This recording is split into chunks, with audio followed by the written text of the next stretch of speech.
Hey guys, welcome back to another video. And if you're early 2000 it's kid, you can already tell by that intro what the game we talking about today. You already know the game. You heard of this game before. This game is an old game from 2008 called Wiz. And despite it being an old game, don't get it twisted. It's still a very popular game. This game will always hold a special place to me, despite the fact that there are things I don't agree with it that they do. This is one of the reasons I don't play too much anymore. But with that being said, let's get into the video. First, pro number one. The first pro is they're very generous when it comes to good things. Sometimes it depends, but they're more generous than they used to be. Let me put it like that. A lot of times now we definitely get like a lot of benefits. For example, right now what we got going on is free membership. Everybody get from I think from here to probably the rest of the month of the next week. Everybody, no matter if you're free to play, they can go as far in the game as they can make it. They can travel as far as they want for this time period. And that's not the only benefits we get sometimes, because we get that a good amount of times, which is always nice to give free to play players a chance to play through more worlds without having to pay money. But then they also, during their live streams, we also get a good amount of codes that give stuff like packs, pet snacks, housing items, gear, mounts. Sometimes if you're really lucky, as well as when they do the 12 days of the spiral stuff, which is the Christmas event, you get loads of items. That's very generous. It gives players something to want to go and farm towards. Also, pro number two. In Wiz, there's always something to do. It's not really ever going to be a time you don't have anything to do unless you're being just completely lazy, because this game pretty much finds multiple ways for you to do things. Not only do they have like fishing and gardening, classic things the MMO got, but the stitching for Rate of Stitch. If those who like to make their characters drift out. Then we got the guild raids and all that. That's also a fun feature. You go with your guild mates and all that. Y'all can go raid for cool gear and all of that. We also got the Scroll of Fortune. That's pretty fun in the Beast Moon event. All of that is pretty fun. There's fun little events like that to do something and keep yourself occupied. You can farm for gear from bosses. You can try to farm mounts from them. Which leads me on to pro number three. There are free mounts in multiple ways to get the most gear in the game. You don't have to buy everything, especially when it comes to mounts and gear, certain gear. A lot of that stuff can be gotten through just playing the game. Yeah, granted, it's gonna be way harder than just buying whatever it is you're trying to get. But mounts, you can pretty much farm. You can farm key dungeons. You can farm key dungeons and get some pretty cool looking mounts. You can even just craft some cool mounts, and on top of that, they have mounts in the shop for in-game gold. You don't have to spend money. I mean, yeah, some of the better looking ones cost money, but mounts only provide speed and get around a little faster, and most of the mounts that cost money have the same speed as the mounts you can just get for gold coins. Only difference is the aesthetic and how the design is. That's the only thing. It's visual difference. That's it. But besides that, all of the mount stuff is pretty much the same, which is crazy. The community for this game is pretty friendly. Like, there's not often you'll come in Wiz and come across a toxic player. Usually everybody is chill. You may now, just like in any game, yeah, every now and again you may have one or two people really that are just completely trying to ruin whatever the vibe is for the game, because yeah, no matter where you go, you're always gonna have somebody like that. But that's not most of the community. Most of the toxic side of the community is pretty much all people who participate in PvP. It's just anybody who's using it. Besides that, everybody chill. Most times in the comments, you just see everybody spinning around, talking, and just joking around in the comments. So I'll say that the community ain't too bad for Wiz. Now we're gonna move on to our cons. Con number 1. First thing that pisses me off about this game: bosses cheats. I'm sorry, boss cheating should be an optional thing or just not be a thing at all. And people can get mad at me, say skill issue and stuff, but the problem with cheats in this game, boss cheats specifically, is not every school not every school is equally good, and not every school can really do something solo. People said Death was like a school for soloing, but as they updated, it seemed they nerfed the heck out of Death School, and it doesn't really seem like it's meant for soloing anymore. And the problem is, like, you can't have bosses who cheat and then there's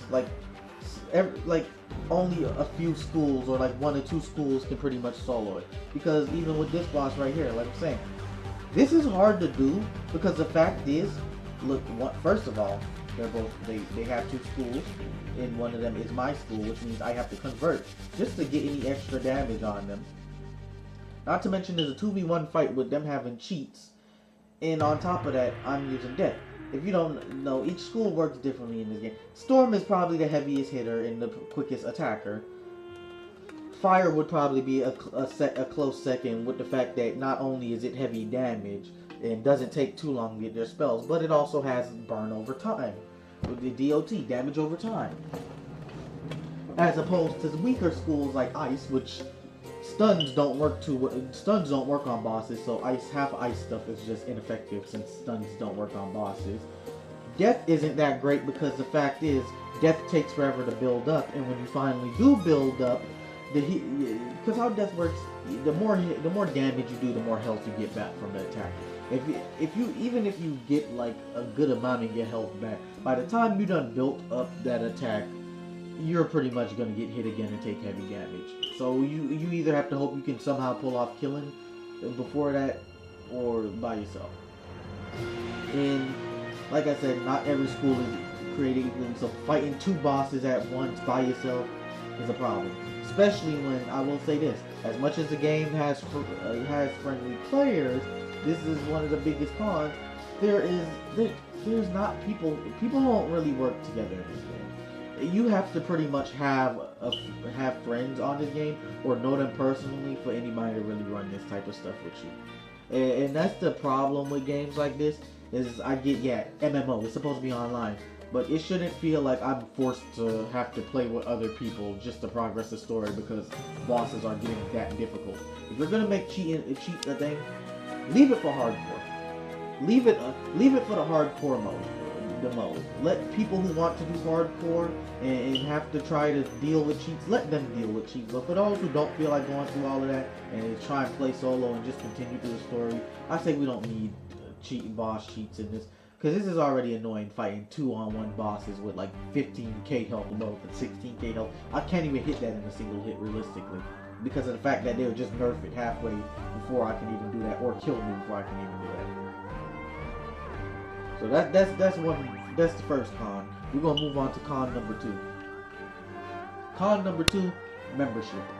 Another big issue. Oh my gosh, I always hated this. I don't know why games advertise themselves as free to play, but then they'll hit your ass with a paywall or something. Boy, is it annoying when games do it, especially when they have enough content to where they can extend the paywall. The thing about Wiz that is ridiculous that I find is this game has been out for 12 years, maybe 12 to 15 years, something like that. But the paywall is still like in the first world.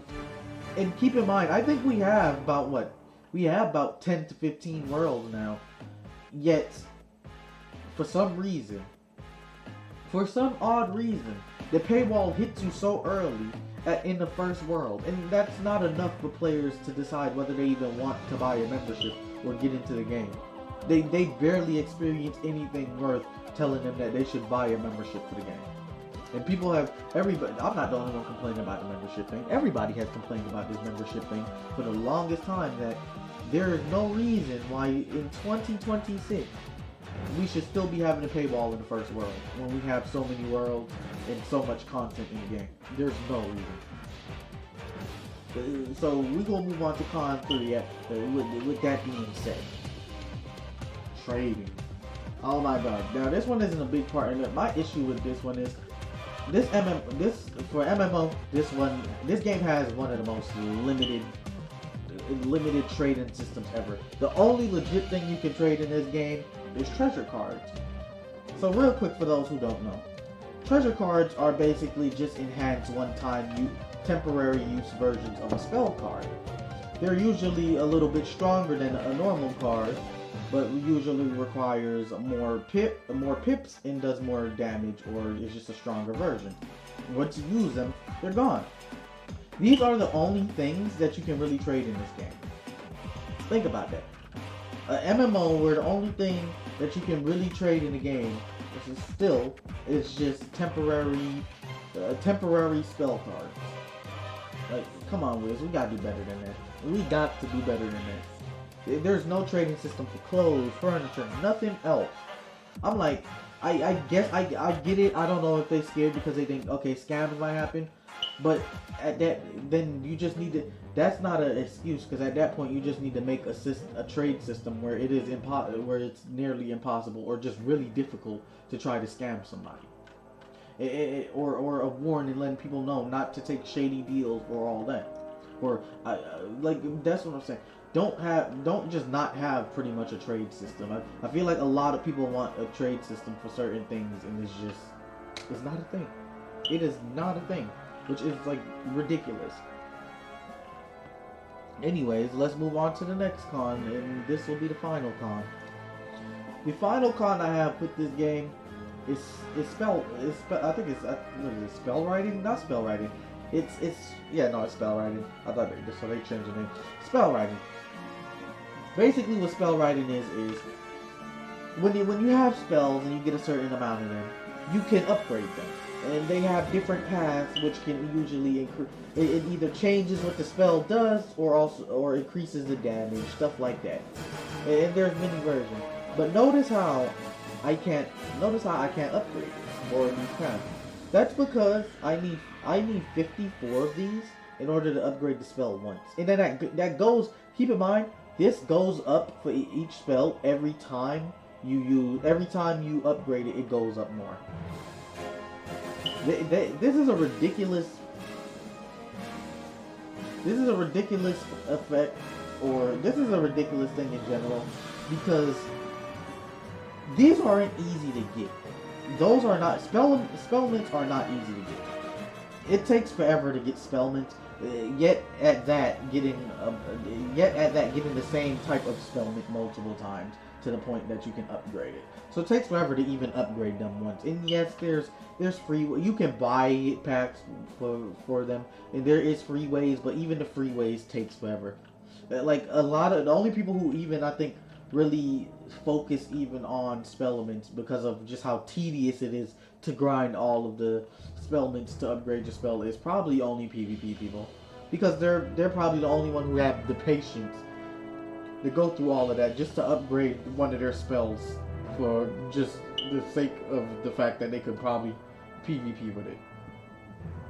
And I'm like, I don't want to go through that. That's a ridiculous feature. It's always been a ridiculous feature to me. It's really why none of my spells are upgraded much, because I don't want to spend 12 hours trying to figure out how to get half these spellments, and then when I do start getting half these spellments, it takes forever anyway to get enough just to get it one upgrade, and then I have to rinse and repeat until I got the right path. I picked the right path that I want to use for PvE, PvP, or all of that.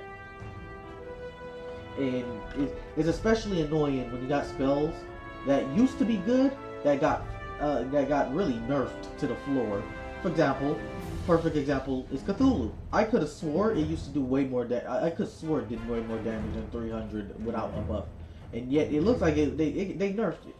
And the only upgrade for it is either slightly bit more damage. Yeah, slightly more damage, or what? This doesn't even change anything.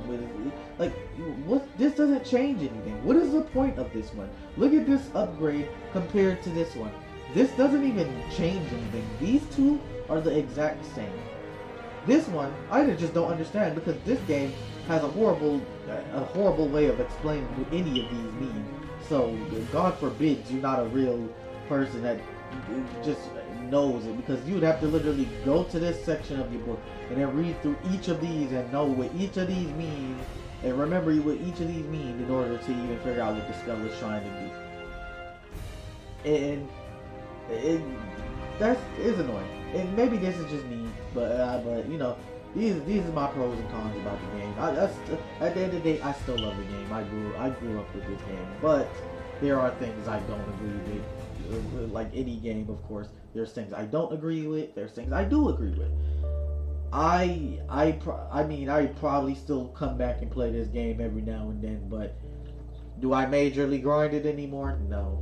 I don't even really try to buy memberships anymore, because of the sole fact is every time I do buy a membership to try to progress, it doesn't go anywhere.